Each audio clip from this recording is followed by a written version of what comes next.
Aujourd'hui, la majorité présidentielle est finie. Aujourd'hui, nous sommes derrière les cardinals Mosseng. Aujourd'hui, nous soutenons les laïcs. Aujourd'hui, nous allons marcher. Aujourd'hui, nous allons nous battre. S'il faut tout coup, aussi la péter. Tina la tigro ba pembe. Ana mwana cardinal. Ana mwana nzete kauka site Maria nzete kauka. Et si ka cardinal ayaka ko sambela. Pino bobenga ke cardinal biso bobenga ke papa Laurent. So mwenga la tirobo la monde spirituel tolé bani ezana message. Prochainement ozonga na roba mwindu. Ozonga na roba mwindu yebaka ki babando landa na bata majorité ba okufa. Et tant ozonga na roba rouge match esili. Quelle majorité? Majorité ni ya Kabila, ils sont finis. Thomas Louwa Kazaro tout à tout, bon tout à tout, le cardinal est fini. De par le principe à fonctionnement à Vatican à 75 ans. Cardinal a quoi gérer le sous-sous, bah lourd des tâches au Tazanango en tant qu'archevêque à Kinshasa. Mais comme le cardinal a une mission, et je t'informe, Bana Poto, Mustafa Zouanga, diaspora, aucune la transition. Les esprits mystiques ont déjà approuvé ça. Président Kabila Yebi. Bambolo na yende ba faible d'esprit ba yebité. C'est le cardinal Mosengo qui va gérer la transition. Je te parle spirituellement, ou avec les taliers.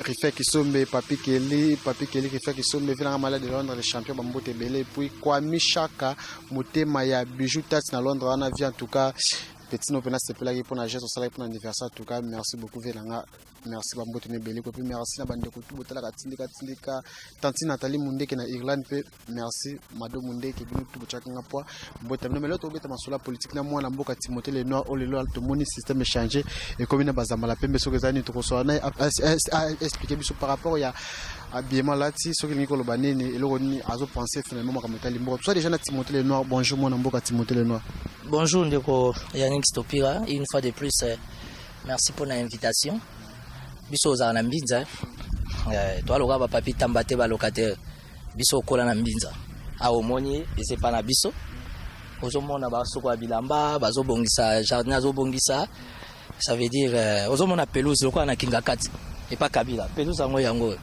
ça veut dire que tu vivras na biso déjà quoi. Donc merci pour l'invitation. Ça politique pour Nanzalate.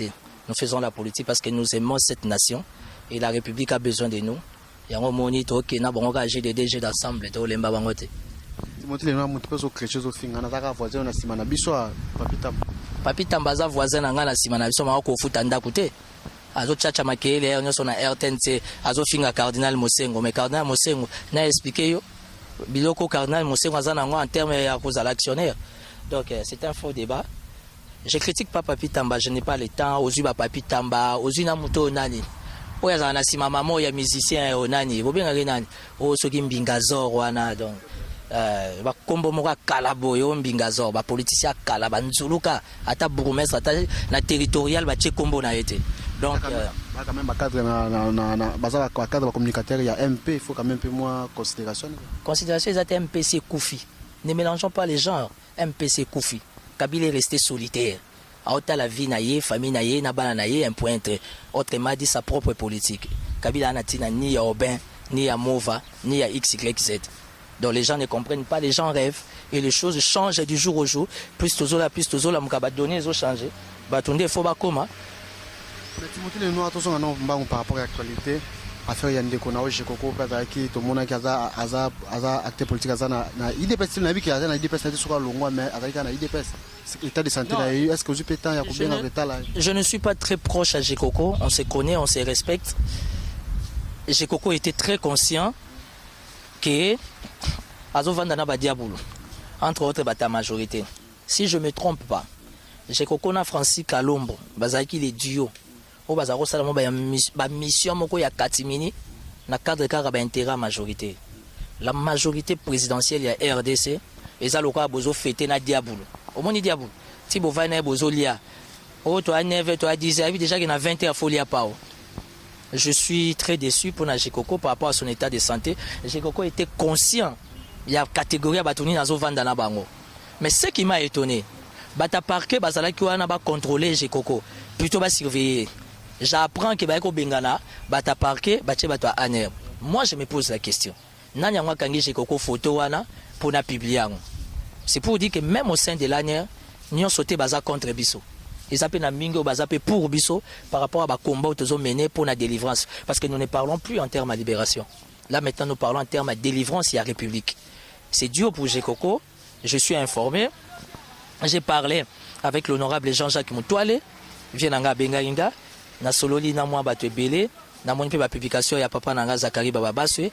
Et donc à PK état que politicien dans la antenne partout.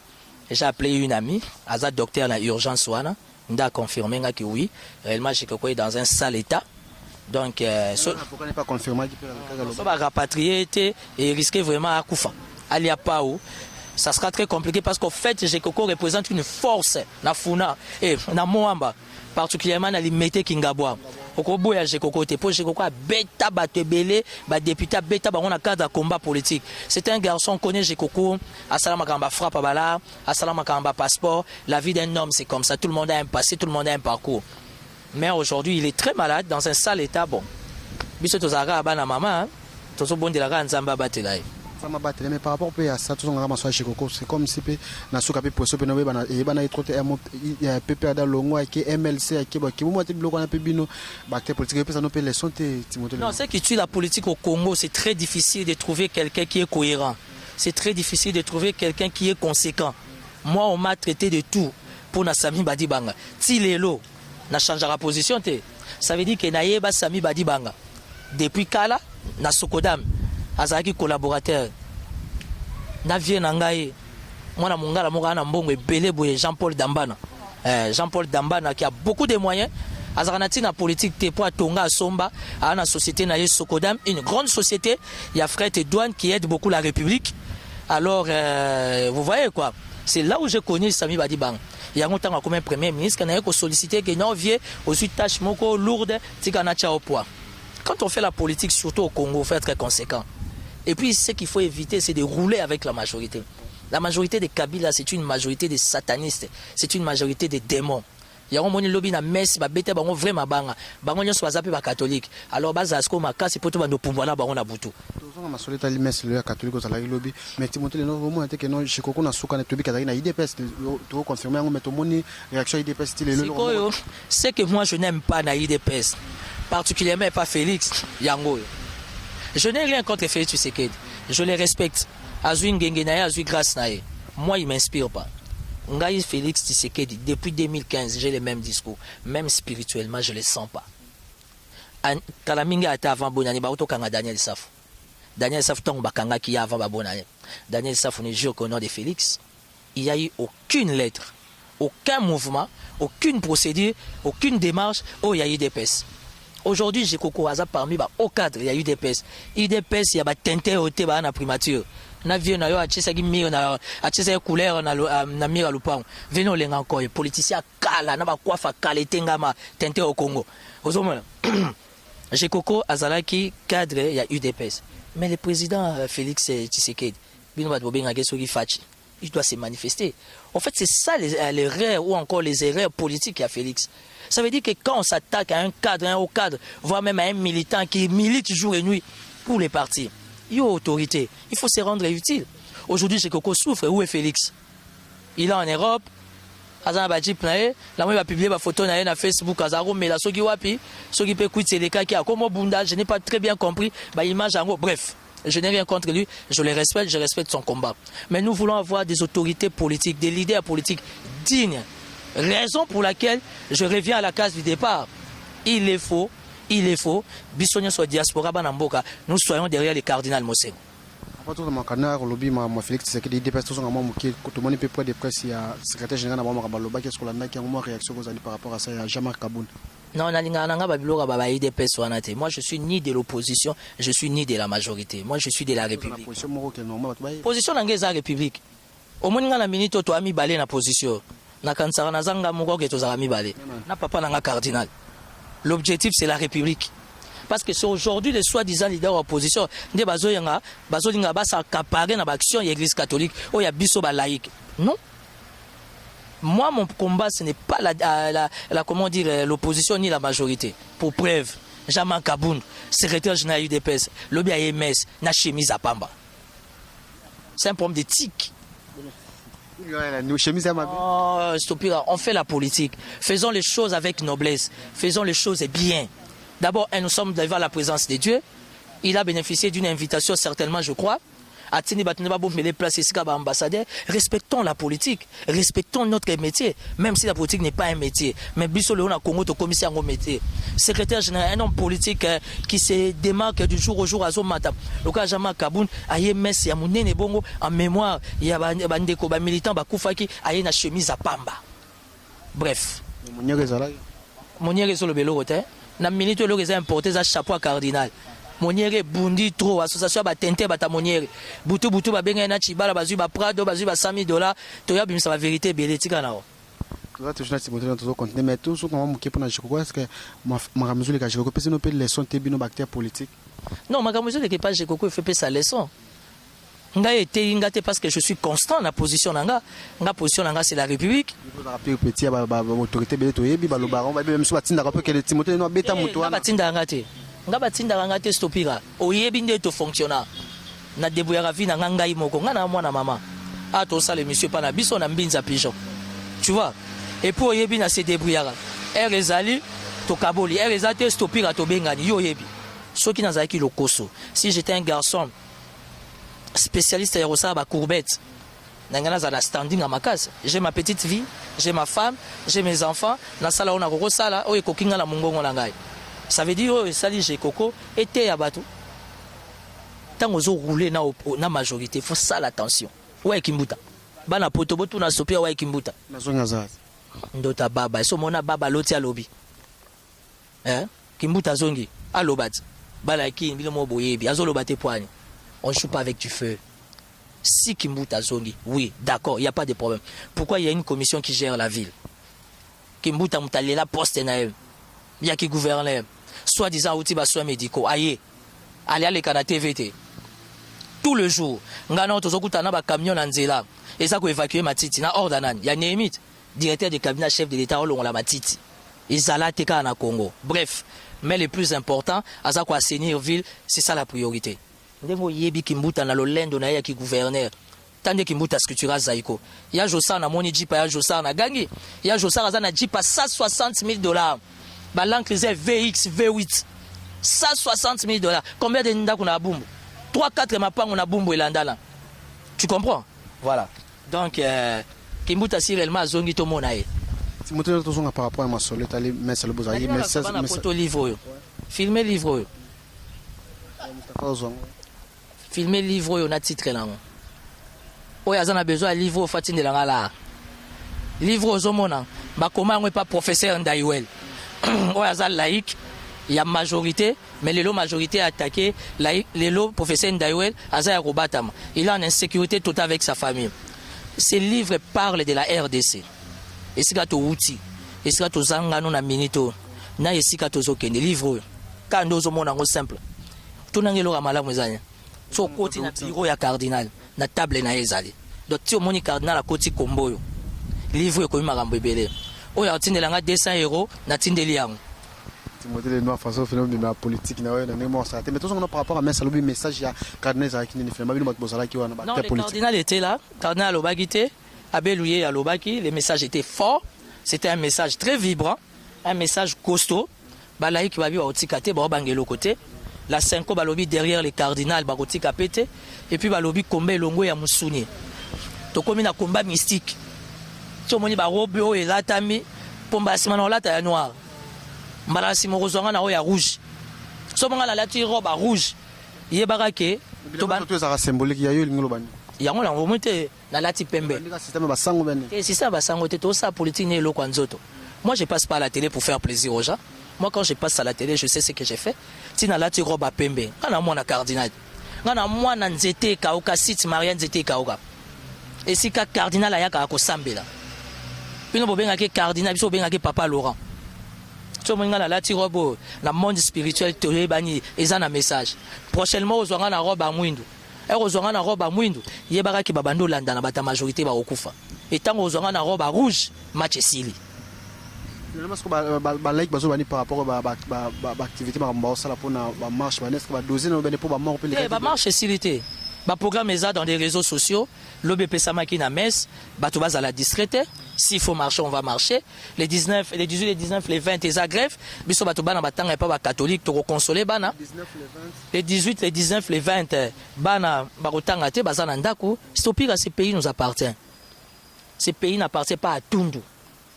Au monde, à Tundu, papa moka kala. Ces pays n'appartiennent pas à Ngambe et Domokolo Ampon. Ba politicien kala banzuluka. Tu comprends? Je ne parle pas pour le plaisir de parler. Wapi Anani, Monseigneur Ekofo. Wapi Ekofo. Justement, je suis parmi les personnes au Bazar qui informées que Monseigneur Ekofo Bazoliaï. Heureusement que les cardinaux étant prudents, n'a pas service n'a informé bana poto mutu atindaki Monisco. Et à cause de Monseigneur Ekofo, c'était les cardinaux. Vous confirmez dans la babine tout bazar information. Oya monika ko vérifier que vérifier. Ndé omoni et ko certifier qu'il fallait qu'on soit.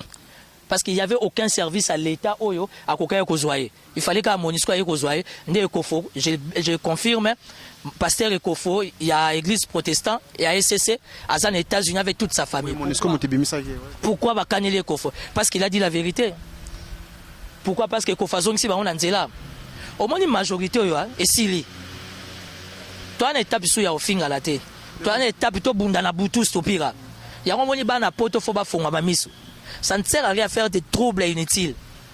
Bana poto bana diaspora, soyez calme et soyez concentrés. Mais Timothée no abino zo chama kele zo senga ba marche mo mebele beto zo bande ko majorité bata ko bonga ma pona élection bata ko élection ezalaté. Je suis en train de t'informer que l'élection ezalaté.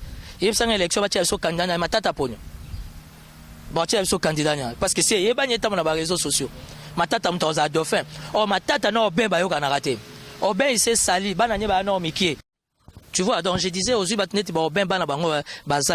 aujourd'hui, si au conditionnel, président Kabila a un problème dans Mboko, s'il est là, il pas perdre Kitinaï, présidentiel, sa cause de bain. Oben était secrétaire jusqu'à aujourd'hui, secrétaire général de la majorité présidentielle. Il est supposé avoir une méthodologie à fonctionnement. Oben souka na rancunier. Au point où la Serge jouer le député. Pourquoi? Mais vous vérifiez. Tu sais ce qui est dangereux en politique. On est malade, il va venir à Congo.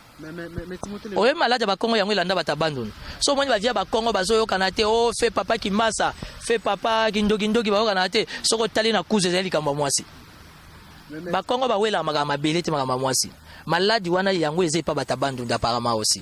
Aujourd'hui, la majorité présidentielle est finie. Aujourd'hui, nous sommes derrière les cardinals Mosseng. Aujourd'hui, nous soutenons les laïcs. Aujourd'hui, nous allons marcher. Aujourd'hui, nous allons nous battre. S'il faut tout coup, aussi la péter. Nous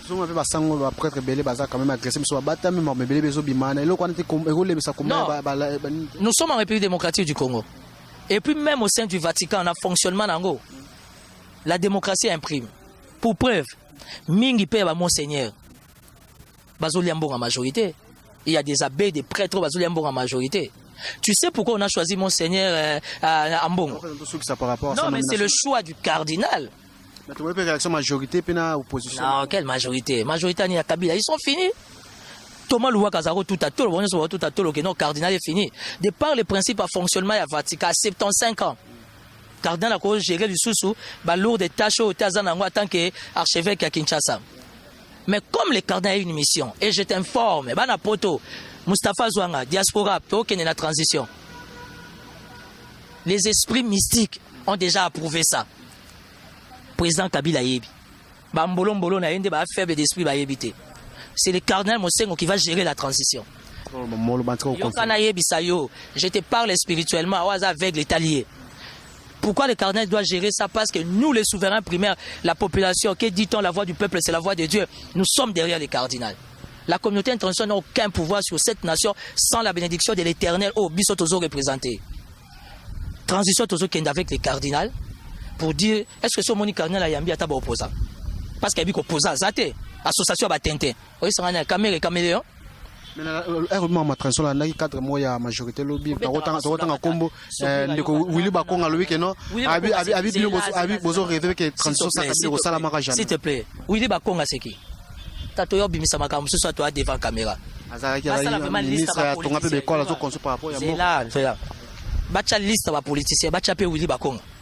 Oui, mais le réseau Boumabino, journaliste, surtout nos journalistes internet, vous crédibilisez trop des gens qui représentent rien politiquement. Willy Bakora, c'est un tout petit monsieur, politiquement, il ne représente rien. Est-ce que les lois au Vatican pour notre décision, parce que les États-Unis ne décident pas sur le monde, c'est le Vatican. C'est le pape, sous la bénédiction papale, qu'on a reconduit les cardinaux en tant qu'archevêque. Et c'est le cardinal papa Laurent a proposé Monseigneur Ambongo comme adjoint. Boké sepela boké mela na mona ba on Pullman ba melio Monseigneur alongwe Monseigneur alongwa ta majorité rekende kolanda 78 ans énergie ezawana na moi soko yeko tuna énergie a butu bo abana ba yebi c'est Monseigneur le cardinal Mosengo qui va chasser la majorité, tu comprends, et voilà. Donc la sope ya activé quelque chose na qui réactionne na la voix de l'Amérique avec no continuer ka lit ya cardinal Mosengo suka na mungala na ebisi bino ke a préparer bino ba mo pimbwa vanda bo sepela au moins Monseigneur Mbongo cardinal kutu Mosengo ça va wana suka na djihadiste biso batakati botuna au moins ba policier ba jeba osa so ba kutana Monseigneur Mbongo ba bunda wana mwana mungala apa kisangwa za ba kamo ba coup de tête bo mwaneza c'est la famille a bunda na bango yebisa général Kasongo akendo kanga Monseigneur Mbongo akuta na coup de tête vraiment ya bujala kuna ya libenge kuna akokita na mabele. Donc on fait pas les choses pour plaire aux gens, mais on fait les choses proprement. Le combat est devenu spirituel, bana poto bana diaspora na sima ya cardinal. Mais moi na beaucoup de temps par rapport à ba do bana ko sala pour matam ko etali choléra ti le suka na na masala. Ba don na sala, je suis un peu déçu. Dans quel sens? Na s'exprimer avec ta permission maman Tania peut répondre en English. Parce que Bate Belé va promettre. Donc tu comprends la logique. La banda qui action, la kenda otala bata choléra. Bata malaria ba benginga. Bata ba benginga pa en face à RTNC na centre ba tuberculé. Ti na Mater Dei na mama koko na monga fula. Ça veut dire que j'ai le temps, j'ai la disponibilité, mais je n'ai pas de moyens. Batu minga poto ba promettre nga mutu moko se réaliser té. Eza pe nyongote. Mo chape batu pression, ezate. Même il fallait que la maman ya aspirante na Thérèse na Kitambo.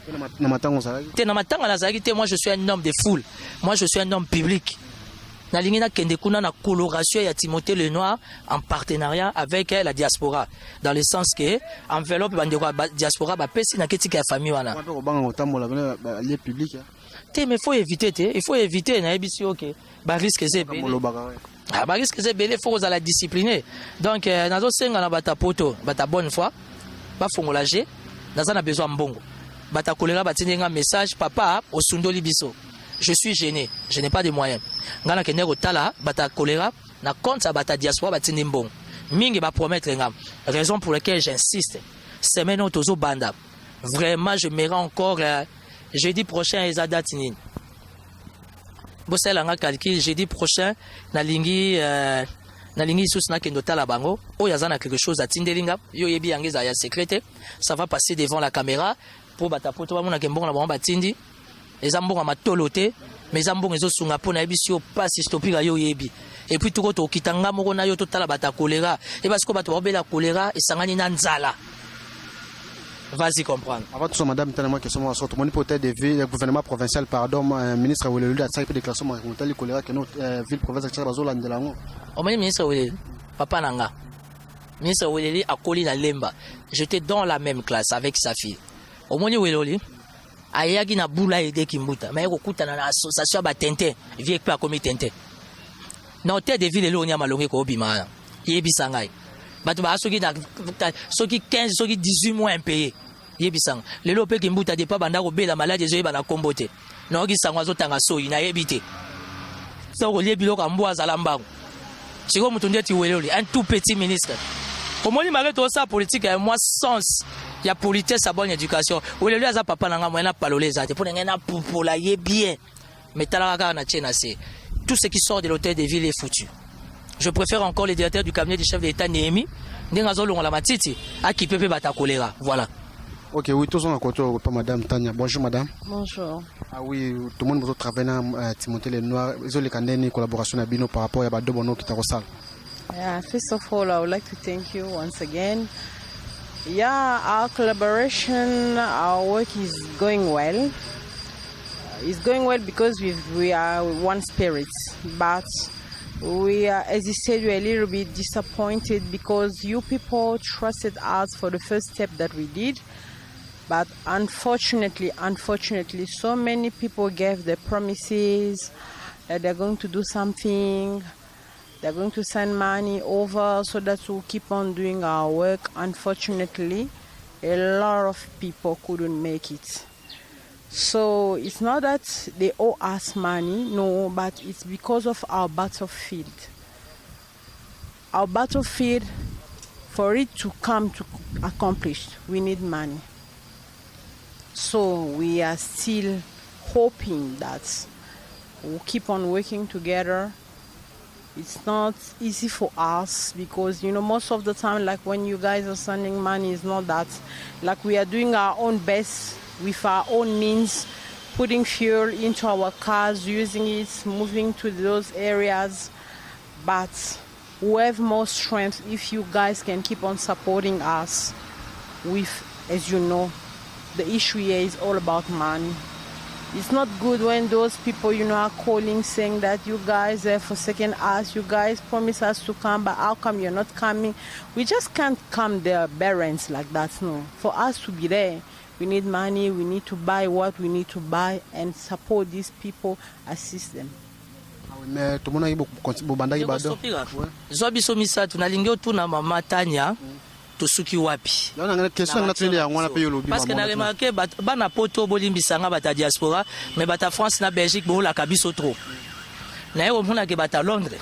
Bo solo la. Polémique kotate. Malais de Londres. Malais de Londres bata Londres va promettre. Okondi maté mais telinkoyi.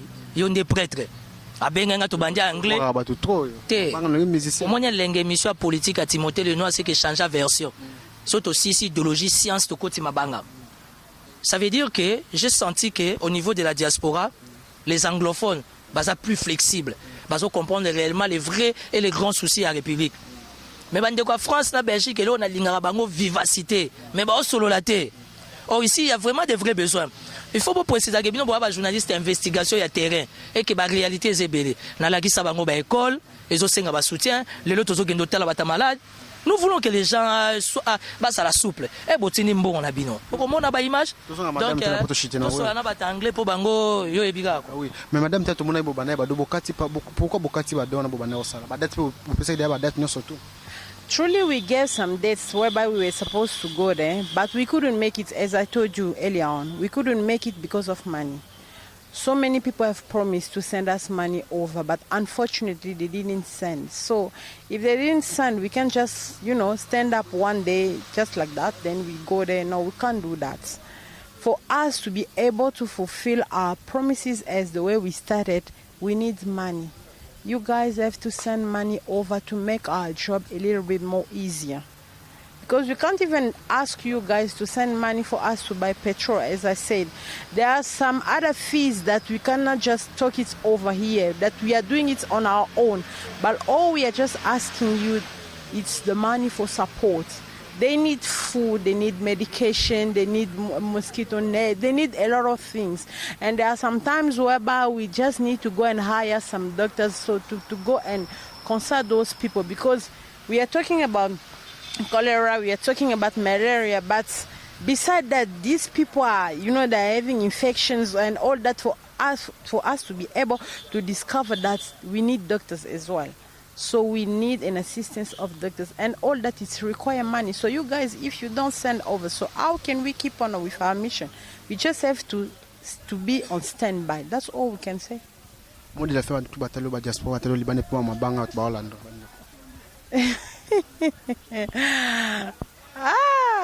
many people should I have to salute? I have a lot of people to salute. They're in the UK. There are a lot. So I know it's not that I can mention some other people and don't mention other, they will not feel good. So it's better for me to keep quiet. Okay, merci beaucoup. Abi wana ba mima wetu ba woke wana ba bela dinganga biso bina mystique Timothée Lenoir mot de la fin pour remerciement batalo libana. Et mot de la fin ezara que je vais faire une petite synthèse. Ça veut dire que c'est bon. Tindika impact na idéologie. Rifin qui sombe dans l'appel. Papi Kelly babsinga ya jo kilo bravo akomaka kilo lokwa tracteur or nazozela. Donc voilà. Malela de Londres, je les salue. Il a promis. Oui, il a promis. En fait, les Anyongoté, nous voulons tout simplement que les amis de la diaspora combattent à peine à sens. Combattent à Kayama Kelelete. On est tous derrière les cardinals Mosengo. Nous soutenons les cardinals Mosengo. Nous soutenons les laïcs. Nous soutenons la marche. L'histoire des Kabila est finie. Même spirituellement, ça se voit, ça se sent. L'histoire de la majorité, d'ailleurs, est déjà enterrée. Restons calmes et restons dans la prière. Parce que surprise Ezoya. Donc, beaucoup mon abinoté. Biso, tu tozola, muka, tozo croire que Nzamba otika bisote. Yangwa chaque nazo komana na bata diaspora na espérance ça ne sert à rien ko finga toza calme. Parce que Dieu a déjà attendu nos prières. Nzamba yokaka. Pe ayanolaka. Ba oyaye. Potozo buna bata misala mabe. Yango na sepela na beluye lobby na messe lobby kombe komi mystique. Ça veut dire que tu cotises qu'on a monde mystique, tu bunda na bata majorité. Tu sais que concours ya kopumbwa na butu. Tu sais que biso na bango bana ba kopumbwa. Donc soyons forts. Ba protestants baza côté na biso, j'espère que ba kimbangiste ba roya. Vous avez binomo de l'église de rêve puis tout le monde l'église de rêve association ba Tintin, autant ya nani. Pasteur Sonia Lala, Mukuna, Albert Kankenza dépassé. Oui, bitango zo liambonga mutu. O koma ya kilo pour ça les remarques hein. Donc autant ba pasteur te mais ke ba mabangeza. Tenez une liste à mabanga. Bana poto émission politique et changer couleur. Est aussi si réflexion science to bandi mabanga. Président Ada Bombole 3 fois prêtre. Papa nanga moko honorable Zakari Bababaso. Lingala facile zo ko 10 ans. Aux invitations à VIP. Il fait qu'ils sont bien singa katina ko costume na mokoto à Weston. O la tango. Honorable Jean-Jacques Mutuale na lelo mabena JP Mindia. Dena na Suisse, Trésor Mutombo les pétroliers, Guigui Matuta les boss avec mon ami personnel Yves Kombolo. Yves Kombolo on a nyonanga téléphone na ozela. Christian Bouditou, na Gotan, Bakolo Londres, prof Serge Ntsunza, Bakala dia Kuba wana suka na prof. On va ta majorité de ba médiocre. Yesu quoi l'équipe bango. Azana Toronto, un prof très intelligent, prof Serge Ntsunza, Vie Mikolo Zobenganga te na zozela. Les deux grands leaders à Londres, Léon Chaumba. Léon Chaumba zaka diacre, na habité soit priara na Londres. Tobo sanité Telinkoy singa le noir zala calme ole la trop. Na olaksa okende na kipara ntsone na okipepe yo. Oyi ke jiba benginga na bwaka e. Mais na obwaka ete. Na ebisa ki atindela nga mwa 10 000 euros. Ebisinga na za calme. Coach Tangi Brigitte. Na pression mbote, Rifin Vango associé, Rifin Vango à chaque fois action eza mwa nzete kweya. Oyi mutapoto so atindeli on nzete seke loko eza. Ba vie na ngai. Na bwaka pe ba vie o ya ngai. Vie na nga Sami badi banga, badi boss. Ana mboka na otalo. Wana mwana poto te, nzota ba boss. Oko badi banga na chibala. Tala lo posote. Na vie na nga moko mwika son, wana staff na ngai ba vie na nga kati. Vie na nga moko le stratego Sami Mikobi. Vie na nga moko Henri Wanya. Vie na nga moko ya Jean-Paul Damba na mokonzi Sokodam. Ba famille na ngai. Bana poto na tika te. To changer format ya émission. Ba famille na nga na Londres dit Botao, mokonzi Londres.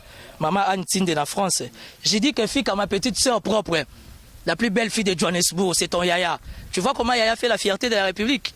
Nadia Jefika, la plus belle fille de Kinshasa. Notre allumeuse de la famille. Nape sa sombote nanane. Madame Lenoir Boyebiye. Nape simbote na pati Lenoir le conservateur. Bata poto za na poama lupangu. Benga ngai na repeso numéro ya nanga.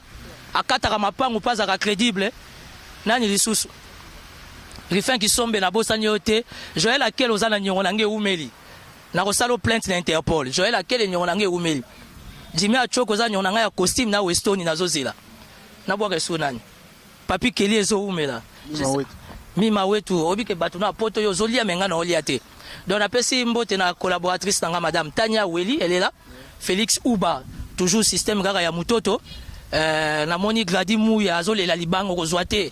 Viens nga César ngadi na bwaki yo o petit na yo. Nana Mokonzi nazo zela. Oye bobe ngena ni Karine Mokonzi. Karine Mokonzi na ozela émission. Et puis nazu mwa biloko sika et pas les cardinals na simbisa yo et Salomon eloko. Elengi nango yango wana. Mes salutations à la diaspora. Mustafa pesa kombo na bwaka. Na bwaka nani? Agence Badem. Agence Badem yangwana. Et puis au moins bato internet ba komo le klanga esprit. Mikolezo na osa pe site nanga. Alors muto azana mbonga ko benga nga to collaborer. Donc je suis au plus 243 84 017 55 60 plus 243 84 017 55 60. Merci à Tindika. Soukana City, il y a un partenaire idéologie. Nazo Zélandais, promesse. On est ensemble, battons-nous pour la République. Tous derrière Papa Laurent Mosengo, les cardinals. Ingeta. Merci beaucoup, comprenez que vous avez montré dans la micro-annexe topique. Merci beaucoup pour tout le temps. Qui peut Tindika. Numéro est affiché. On a sur le bien dans les bonnes activités. Ciao.